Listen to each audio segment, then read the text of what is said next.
ஞானேஸ்வரியில் அத்தியாயம் 15 ஸ்லோகம் 1 நாள். ஸோ ஒரு சம்சார விருட்சம் அப்படின்னு சொல்லிட்டு இந்த உலக உற்பத்தியை ஒரு கற்பனையாக நாம் எப்படி புரிஞ்சுக்கணும் அப்படின்னு சொல்லி ஒரு எக்ஸ்பிளனேஷன் ரொம்ப விரிவாக போய் கொண்டிருக்கிறது. ஸோ அதன் அடிப்படையில் இந்த சம்சார விருட்சத்தின் வேர் அப்படிங்கிறது பரபிரம்மம் அப்படின்னுட்டும், அந்த பிரம்மத்தை வேறாக கொண்டு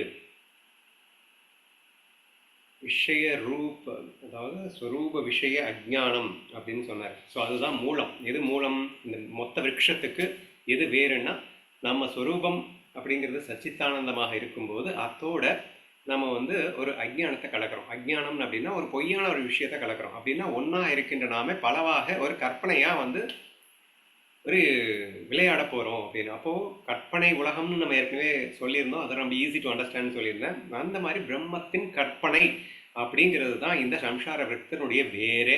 சரியா? சம்சார விருட்சத்துக்கு வேறு என்னது? பிரம்மத்தின் கற்பனை அப்படின்னு நம்ம சொன்னோம். ஸ்வரூப விஷய அஜ்ஞானம் அப்படின்னா கற்பனை. எதோட கற்பனை? பிரம்மத்தோட கற்பனை. பிரம்மத்தோட கற்பனை தான் அந்த சம்சார விருட்சத்துக்கு வேறு. அப்படின்னா என்ன? இந்த உலக உருவாக்கத்துக்கு எது வேறு? கற்பனை தான் வேறு. அப்படின்னாலே என்ன அர்த்தம்? உலகமே இல்லைன்றது இன்டெரக்டா அர்த்தமாயிடுது. சரியா? அப்படின்னுட்டு ஆரம்பிச்சு அதுக்கு அடுத்து எப்படி ஸ்டெப் பை ஸ்டெப்பா இவ்வளோ பெரிய உலகமாக விரிவாக்கம் வந்தது அப்படின்றத எடுத்து அந்த ஒவ்வொரு கிளைகளாக எப்படி வந்ததுன்றதை எக்ஸ்பிளைன் பண்ணிட்டு வந்தாங்க. அதில் இந்த ஃபர்ஸ்ட் சித்த விருத்தி அப்படிங்கிறத ஒன்று கொண்டு வந்தாங்க. முதல்ல உலக விரிவாக்கத்தில் 4 வகையான உயிரினங்கள் இருக்கு இல்லையா? முட்டையிலிருந்து, கருவிலிருந்து, வியர்வையிலிருந்து, பீஜத்திலிருந்து, அதாவது விதையிலிருந்து. ஸோ இந்த மாதிரியான உருவாக்கம் வந்ததுக்கப்புறம் இது எல்லாமே இமேஜினேஷனில், இந்த கற்பனையில் பண்ணும்போது அதோட சித்த விருத்தின்றதை எக்ஸ்ட்ராவாக ஒன்று கொண்டு வர்றாங்க அப்படின்னு சொன்னால், அப்போது பிரம்மத்துடைய கற்பனையிலேயே இன்னொரு கற்பனையில் இன்னொரு கற்பனைன்னு எண்ணங்கள் தான் கற்பனை. அப்போ இன்னொரு எண்ணம், அதில் ஒவ்வொரு தனி ரூபத்துக்கும் ஒரு தனித்தனியான குணங்களை கொடுத்து அது விளையாட வேண்டிய அவசியம் இருக்கிறது என்பதனால் இது முதல் கற்பனையோடு சேர்ந்து இன்னொரு கற்பனை, ஒரு சித்த விருத்தின்னு ஒன்று ஆரம்பிச்சார். ஸோ அதுலேருந்து முக்குணங்கள் வந்தது. முக்குணங்கள்லேருந்து பஞ்சபூதங்கள் வந்தது. இப்போது அந்த எல்லாத்தையுமே பிரத்யட்சத்துக்கு கொண்டு வரணும். பிரத்யட்சம்லாம் எதுவுமே கிடையாது, எல்லாமே மாயதான். இப்போ பஞ்சபூதங்கள் அப்படிங்கிற ஒரு மாய ஸ்வரூபத்தை கொண்டு இப்போ இந்த உலகம் நிர்மாணிக்கப்பட வேண்டும் அப்படின்னு பஞ்சபூதம் வந்தது. அப்புறம் பஞ்ச இந்திரியங்கள் வந்தது. அப்புறம் இந்திரியங்களுக்கு உண்டான விஷயங்கள் வந்ததுன்ற வரைக்கும் நம்ம பார்த்தோம் இல்லையா? அதில் ஒரு பாதி தான் பார்த்துருக்கோம். மூக்குக்கு என்ன விஷயம் வந்தது அப்படிங்கிறதெல்லாம் அடுத்தடுத்து நம்ம பார்க்கணும். சரியா? கண்கள் வந்தது அப்படிங்கிற வரைக்கும் நம்ம பார்த்துருக்கோம். அடுத்து அப்படியே கண்டினியூ பண்ணுறேன். அப்போது வியாமோகம் என்னும் விகாரம் உண்டாகி வலிமை அடைகிறது. ரஷம் என்னும் இலை செழுமை அடைந்து. ஸோ மோகம் எதுக்கு வந்தது அப்படின்றதெல்லாம் சேர்த்து சொன்னாங்க. இந்த விஷயத்தோட இந்த இந்திரியங்கள் சம்மந்தப்பட்ட உடனே எக்கச்சக்கமான ஆசைகள் எல்லாம் அந்த சித்த விருதியில் எக்கச்சக்கமாக வந்தது அப்படிங்கிறதெல்லாம் ஏற்கனவே சொன்னோம். அதுதான் மோகத்துக்கு காரணம். அப்போ விஷயங்களை புசிக்கின்ற நுகர் பொருட்கள், புலன்கள், ஸோ இவற்றின் சம்பந்தத்திலேருந்து உருவானது தான் இந்த மோகம் அப்படிங்கிறத கூட நீங்கள் எடுத்துக்கலாம். சரியா?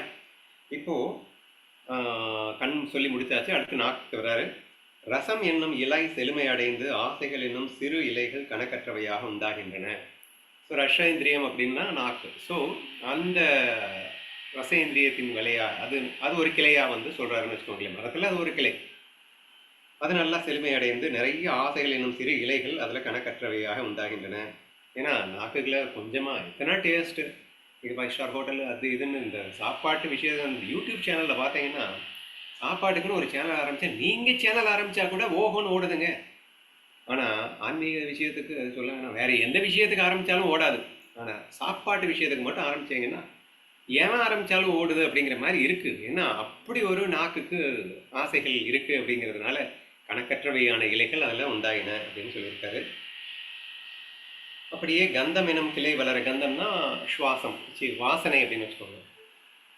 கிளை வளர மூக்கிந்திரியத்தில் முகக்கும் சுகம் அனுபவிக்க வேண்டும் என்னும் ஆசைகளே கிளைகளாக வெடித்து லோபம் என்பது உண்டாகிறது. லோபம்னாலும் ஆசைதான், சரியா? பேராசைன்னு வச்சுக்கோங்க. ஸோ இப்படி ஒவ்வொரு இந்திரிய விஷயங்கள் புசிக்க ஆசை அப்படிங்கிறது, மோகம் அப்படிங்கிறது, லோபம் அப்படிங்கிறது அப்படியே டெவலப் ஆகிக்கிட்டே வருது. ஓகே, இப்படி அகங்காரம், புத்தி, மனம் 5 பஞ்சபூதங்கள் ஆகிய இவ்வெண்வகை பிரகிருதிகளை கொண்டு முடிவு வரைக்கும் இந்த சம்சார விருட்சத்தின் வளர்ச்சி ஏற்படுகிறது. ஸோ அந்த முக்குணத்திலேருந்து முதல்ல புத்தி வந்ததுன்னு சொன்னாங்க, சரியா? அப்புறம் மனம் வந்ததுன்னு சொன்னாங்க, அப்புறம் அகங்காரம் வந்தது அப்படின்னு சொன்னாங்க, அதுக்கப்புறம் பஞ்சபூதங்கள் வந்தது, பஞ்சபூதங்கள் பஞ்சேந்திரியங்கள் ப்ளஸ் விஷயங்கள், நுகர்வுகள், இது எல்லாமே வந்துருச்சு. ஃபர்ஸ்ட் பேசிக் எங்கேருந்து ஆரம்பிச்சது? மனம், புத்தி, அகங்காரம், பஞ்சபூதம். ஸோ இந்த 8 பிரகிருதி அப்படின்னாலே இந்த மாயின் தான், மாயின் கற்பனையிலேருந்து உருவாக்குறது தான் இந்த 8மே. ஸோ கற்பனைங்கிறது பேஸ் கற்பனை. அந்த பேஸ் கற்பனையில இந்த 8 பேஸா வச்சுக்கிட்டு மறுபடியும் ஃபுல் அண்ட் ஃபுல் கற்பனையில இந்த உலக உருவாக்கம் ஏற்பட்டது அப்படிங்கிற மாதிரி இந்த ஹோல் வேர்ல்டு வந்து இப்படிதான் கிரியேட் ஆயிட்டு இருக்கு அப்படிங்கிறத எக்ஸ்பிளைன் பண்ணியிருக்காங்க. இந்த எண்வகை பிரகிருதிகளை கொண்டு முடிவு வரைக்கும் இந்த சம்சார விருட்சத்தின் வளர்ச்சி ஏற்பட்டு விடுகிறது. வளர்த்துவதே 8 பிரகிருதிகளை கொண்டு இந்த சம்சார விருட்சம் எவ்வளவுதான் வியாப்தியுள்ளதாக வளர்ந்த போதிலும் முத்துச்சிப்பியில் காணப்படும் வெள்ளி என்ற தோற்றம் முத்துச்சிப்பியின் பரிமாணம் உள்ளதாகவே இருப்பது போலே. உடனே நீங்க வந்து இந்த உலகம் இவ்வளோ பெருசா அப்படி விஸ்தாரமா இருக்கு அப்படின்னு அப்படியே ஆயிடுச்சோ அப்படின்னு. அப்படி இருக்கிறதே பிரம்மன் தான், பிரம்மத்தோட கற்பனை தான் இந்த உலகமா வந்திருக்கு. அப்போ என்னது, எது பேஸு? கற்பனை தான் பேஸ் இல்லையா? அப்போ எக்ஸாம்பிள் சொல்றாரு பாருங்க. முத்துச்சிப்பியின் வியாப்தி முத்துச்சிப்பியின் அளவுக்கே இருக்கும் என்பது போல காணப்படும் வெள்ளி என்ற தோற்றம். அதாவது ஒரு சிப்பி உங்க கண்ணுக்கு வெள்ளி மாதிரி தெரியுது, இதுதான் அதுவா தெரியுது. அப்படிங்கிறப்போ இது எவ்வளவுதான் உங்களுக்கு வந்து பெருசா தெரிஞ்சாலும் அது எந்த அளவுக்கு இதுதான் அதுவா இருக்குன்னா இந்த அளவுக்கு தான் அது இருக்க முடியும். இந்த எக்ஸாம்பிள் புரியலைன்னா அடுத்த எக்ஸாம்பிள் ஈஸியா இருக்கும். சமுத்திரம் அலைகள் சொல்றது, என்னதான் அலைகள் பெருசா வந்தாலும் சமுதிரத்துக்கு அளவுக்கு மேல வந்துட முடியுமா? அதுக்குள்ளதானே இந்த அலைகளே வருது, அதுதானே அலைகளாவே மாறுது. அண்ட் தேர்ஃபோர் சமுதிரத்தை தாண்டி எல்லாம் ஒன்றும் கிழிக்க முடியாது. ஸோ தேர்ஃபோர் எவ்வளோ பெருசா பார்த்தாலும் அது இதுல இருந்து வந்தது, சமுத்திரத்திலிருந்து வந்தது அலைகள். அப்போ சித்தாந்தத்துக்கு போகணும்னா இந்த உலகம் எதுல இருந்து வந்தது? கற்பனையிலேருந்து வந்தது, சரியா? ஸோ தேர்ஃபோர் நீங்க ரொம்ப பெருசா பார்த்தாலும் அது எல்லாம் எங்கேருந்து வந்தது? கற்பனையிலேருந்து வந்தது. அப்போ அதனுடைய விஸ்தாரம் எதோட உட்பட்டது? கற்பனை தான். இது எல்லாமே நீ என்னதான் பெருசா பார்த்தாலும் எல்லாமே இல்லப்பா, சும்மா நாச்சுக்கும்பா, வெறும் கற்பனையின் அளவு தான் இதெல்லாம் என்ற ஒரு ஃபீலிங்கை கொடுக்கறதுக்காக அழகா இந்த மாதிரி சொல்லியிருக்காரு. சமுத்திரத்தில் காணப்படும் அலை கூட்டங்கள் என்ற தோற்றம் சமுத்திரத்தின் அளவுக்கு உள்ளதாகவே காணப்படுவது போலே அஜ்ஞானத்தின் காரியமாக பிரம்மமே இந்த விருட்சமாக தோன்றுகிறது. அஜ்ஞானத்தின் காரியமாக அப்படின்னா நான் சொன்னேன், பிரம்மத்தில் கல்பனையின் கலப்பின் காரணமாக அப்படின்னு சொன்னோம். இந்த கல்பனையின் கலப்பு தான் இந்த இடத்துல அஜ்ஞானத்தின் காரியமாக என்று சொல்லப்பட்டிருக்கிறதுன்னு புரிஞ்சுக்கணும், சரியா? அஜ்ஞானத்தின் காரியமாக இந்த உலகமாக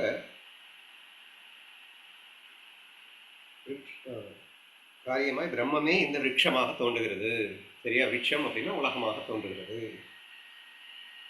ஆகையால் எப்படி ஒருவன் சொப்னம் காணும் போது சொப்னத்தில் காணப்பட்ட அனைத்துமாக அவன் ஒருவனே ஆகிறானோ அப்படியே விஸ்தாரமாய் பரவி தோன்றும் இந்த ஜகத் முழுவதுமே பிரம்மமே ஆகின்றது. ஸோ இது அனதர் எக்ஸாம்பிள் பாருங்க. கற்பனையில நீ பார்த்தீங்கன்னா பெரிய உலகம், அதில் எக்கச்சக்கமான நபர்கள், எத்தனையோ பேர், என்னமோ இருந்தது. ஆனால் அது இல்லைன்னு, எல்லாம் நீதான். It's your projection. உன்னுடைய கற்பனை தானே எல்லாமே, உன்னுடைய மனதிலிருந்து வெளிப்பட்டது தானே அதெல்லாம். அப்படித்தான்ப்பா, அது எவ்வளவுதான் விஸ்தாரமா இருந்தாலும் சரி, இது பிரம்மத்தின் கற்பனை. அது பிரம்மம் ஒன்றே இப்படி எல்லாமாக இருக்கின்றது என்ற ஒரு விஷயத்தை புரிஞ்சுக்கோங்க. இந்த பிரம்மத்தின் கீழ்ப்பக்கத்தில் உள்ள மகாதாதியான முலை நின்று கீழ் நோக்கி வளர்ந்திருக்கிறது. சரி, இப்படி அறிவு மயக்கத்தால் தோன்றும் விருட்சம் பிரம்மத்தின் கீழ்ப்பக்கத்தில் மகாதாதியான முலையில் நின்று கீழ் நோக்கி வளர்ந்திருக்கிறது. இப்படித்தான் பிரம்மம் வந்து விருட்சமாக உலகமாக கீழ் நோக்கினா மரத்தை வந்து இப்படிதான் கற்பனை பண்ண சொல்லியிருக்காரு. ஸோ கீழ் நோக்கி வளர்ந்திருக்கிறது அப்படின்னு சொல்லியிருக்காங்க. இனி அடுத்து அந்த சமஸ்கிருத ஸ்லோகத்தில் ஊர்துவ மூலம் அச்சுவத்தம் அது வரைக்கும் அதற்காசம் அப்படிங்கிற வரைக்கும் தான் நம்ம பார்த்துருக்கோம். விரிவாக சொல்லியிருக்காரு. அடுத்து அவர் யூஸ் பண்ண வேர்டு வந்து அச்வத்தம் அப்படின்னு ஒரு வார்த்தை யூஸ் பண்ணியிருக்காரு. ஆக்சுவலாக அச்வத்தம் அப்படிங்கிற சான்ஸ்கிரிட் வேர்டுக்கு அர்த்தம் வந்து அரச மரம் அப்படின்னு பொருள் படுமா. ஆனால் இந்த பகவத்கீதை என்பது பாவார்த்த தீபிகா அப்படின்னா பகவத்கீதையை கண்ணன் என்ன மனோநிலையில் இருந்து கொண்டு பேசினான் என்ற அந்த மனசை படம் பிடித்து காட்டுவது தான் ஞானேஸ்வரி. கண்ணனுடைய வார்த்தைகளை படம் பிடித்து காட்டுவது அல்ல ஞானேஸ்வரி.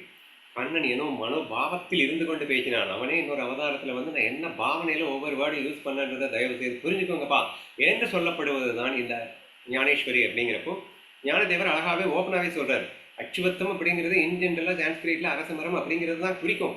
இந்த இடத்துல நான் என்ன இன்டென்ஷனில் யூஸ் பண்ணியிருக்கேன்றது தயவு செய்து புரிஞ்சுக்கோங்க அப்படின்னு சொல்லிட்டு அதை அவரே விளக்குறாரு. எரிந்தவர்கள் இந்த மரத்தை அச்சுவத்தம் என்று ஏன் சொல்கிறார்கள் என்பதை விவரிப்பேன் கேள்வி. சிவஸ் என்றால் நாளைய தினம். அதுவரைக்கும் இந்த சம்சார விருட்சத்தின் ஸ்திதி ஒரே மாதிரியாக இருந்து கொண்டிருப்பதில்லை. எப்படி ஒரு நிமிஷத்துக்குள் ஒரு மேகத்தில் பலவிதமான வர்ணவேதங்கள் ஏற்பட்டு விடுகிறதோ அப்படி. எப்படி மின்னல் ஒரு நிமிஷம் கூட நிலைத்து நிற்பதில்லையோ, எப்படி காற்றில் அழிந்து கொண்டிருக்கும் தாமரை இலை மீது ஜலம் நிலை கொண்டு நிற்பதில்லையோ, வியாகுலப்பட்ட மனுஷனுடைய சித்தம் எப்படி சதா அலைந்து கொண்டிருக்கு. என்ன example? Very very very temporary, it is not a permanent, it is completely changing அப்படிங்கிற அந்த ஒரு விஷயத்துக்கு பேர் தான் அச்சுவத்தம் அப்படின்னு சொல்லிட்டு அந்த இன்டென்ஷனில் தான் இந்த வேர்டை யூஸ் பண்ணியிருக்கேன். Even though it has a some other meaning அரச மரத்துக்கு இருந்தாலும். அரச மரத்துக்கும் ஏன் அந்த பேர் கொடுத்துருக்காங்க அப்படிங்கிறத நான் இன்டென்ஷனலி எக்ஸ்பிளைன் பண்ண முடியும். பட் இப்போது தத்துவார்த்தம் என்னன்றதை மட்டும் புரிஞ்சுக்கோங்க. So it is very very temporary. மின்னல் வெளிச்சம் ஒரு எக்ஸாம்பிள் ஃபர்ஸ்ட் ஒவ்வொன்றா சொல்கிறேன். ஃபர்ஸ்ட் எக்ஸாம்பிள் என்ன சொன்னார், நாளைக்கு வரைக்கும் இது நிலைத்து நிற்பதில்லை அப்படின்னா செகண்டுக்கு செகண்டு கம்ப்ளீட்டாக எல்லாம் மாறிட்டு இருக்கு. ஃபர்ஸ்ட் ஒன் மேகம். ஸோ மேலே பாருங்கள் ஒரு மாதிரி இருக்கும், அடுத்து ஒரு 1 செகண்ட் கழிச்சு மேலே பார்த்தீங்கன்னா அந்த மேகம் வேறு மாதிரி இருக்கும். சரியா? ஸோ அந்த மாதிரி அப்படின்றது நெக்ஸ்ட் எக்ஸாம்பிள். மின்னல் வெளிச்சம் செகண்டு, ஒரு செகண்டு கூட இருக்கா அப்படின்னு இருக்குன்றது கூட காணாமல் போயிடுச்சு அப்படின்னு சொல்ல வேண்டியது இருக்கு இல்லையா? ஸோ மின்னல் எக்ஸாம்பிள். தாமரை இலை தண்ணீரில் தண்ணி எவ்வளோ நேரம் நிற்கும்? போய்கிட்டே இருக்கும், செகண்டு கூட நிற்காது. அது மேலே வந்துட்டு அது ஒட்டாமல் போய்கிட்டே இருக்கும் அப்படின்றதுனால ரொம்ப ஃபாஸ்ட்டாக போயிடும் அப்படின்றது அர்த்தம். அதனால் நீங்கள் ட்ரை பண்ணி கூட பாருங்கள். தாமரை இலை மேலே ஒரு சொட்டு அப்படி தண்ணியை விட்டு பாருங்கள், ஃப்ராக்ஷன் ஆஃப் செகண்டில் டைம் வலிக்கு கீழே விழுந்துருவார் அப்படின்னு அந்த அர்த்தம். அது நிற்காது. So nothing will stationary here, ஸ்டாண்டாக இருக்காது, நிற்காது, போய்கிட்டே இருக்கும், மாறிக்கிட்டே இருக்கும், நிலைக்காது என்ற ஒரு விஷயத்திற்கு சொல்லியிருக்கார். ரொம்ப சூப்பர் எக்ஸாம்பிள். வியாகுலப்பட்ட மனிதனுடைய மனசு, சும்மாவே எல்லாருக்குமே மனசு கண்ணாபின்னு ஓடிக்கிட்டு தானே இருக்குது. வியாகுலப்பட்ட மனசுனா கன்ஃபியூஸ்டு ஸ்டேட்டில் இருக்கக்கூடிய ஒரு மைண்ட் எப்படி இருக்கும் அப்படின்னு சொன்னால் ஒரு செகண்டுக்கு 1000 தாட்டை ப்ரொடியூஸ் பண்ணும். ஒரு தாட்டாக அவன்கிட்டே இருக்கும், அப்படியும் மாறிக்கிட்டே இருக்கும் அவனுடைய தாட்ஸ். அதான் எக்ஸாம்பிளாக காட்டியிருக்காரு. சித்தம் எப்படி சதா அலைந்து கொண்டிருக்குமோ அப்படியே இந்த விருட்சத்தின் நிலை க்ஷணமும் மாறிக்கொண்டு ஒரு விதப்பட்டதாக இராமையால் இந்த சம்சார விருட்சத்துக்கு அச்சுவத்தம் என்று பெயர் சொல்லப்படுகிறது. சரியா? ஸோ அச்சுவத்தம் என்ற பெயர் எதுக்காக சொல்லப்படுகிறதுன்னா, இந்த சம்சார விருட்சம் கற்பனைன்னு முதல்ல சொல்லிட்டாரு. என்னதான் விஸ்தாரமாக இருந்தாலும் அந்த கற்பனைக்குள்ள அடக்கம்ன்றத சொன்னார். அதுக்கப்புறம் அந்த கற்பனை அப்படிங்கிறது ஸ்டாண்டர்டாக இருக்காது, இட்ஸ் கம்ப்ளீட்லி கண்டினியூஸ்லி சேஞ்சிங் அப்படிங்கிற விஷயத்தை அச்சுவத்தில் சொல்லியிருக்கார். அவ்வளோதான். இதுக்கு மேலெல்லாம் ஜஸ்ட் அந்த நான் ஏற்கனவே சொன்னேன் இல்லையா, அது அரச மரம்னு பேர் வந்தது அப்படின்றத ஒரு சிம்பிள் எக்ஸ்பிளனேஷனாக நீங்கள் புரிஞ்சுக்கோங்க.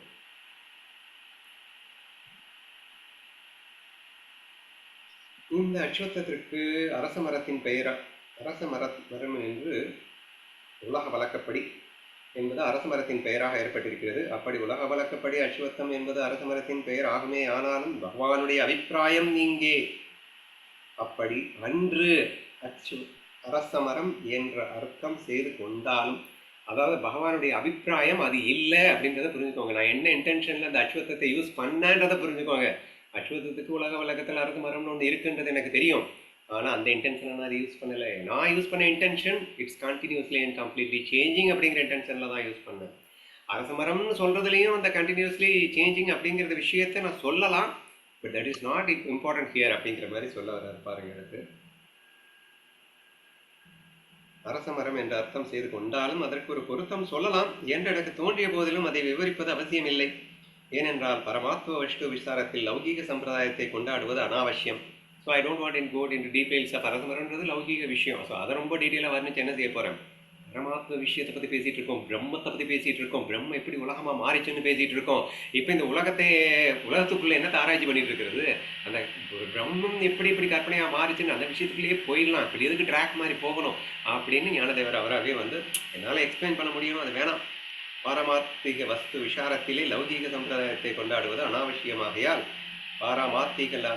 பாரமார்த்திகமானதையே சொல்வேன் கேளுங்கள். க்ஷணத்துக்கு க்ஷணம் மாறுதலோடு கூடியதாக இருப்பதால் இந்த மரம் அச்சுவத்தம் என்று சொல்லப்படுகிறது என்று மட்டும் நீங்கள் புரிந்து கொண்டால் போதுமானது என்று சொல்லி அடுத்து அவ்யா, அதாவது அடுத்த சான்ஸ்கிரிட்ல அந்த ஸ்லோகத்தில் வரக்கூடியது அவ்யவம் அப்படின்னு ஒரு பதம்னா வார்த்தை. அதை நான் என்னன்றதை டீட்டெயிலாக எக்ஸ்பிளைன் பண்ணுறேன் அப்படின்னு ஆரம்பிக்கிறார்.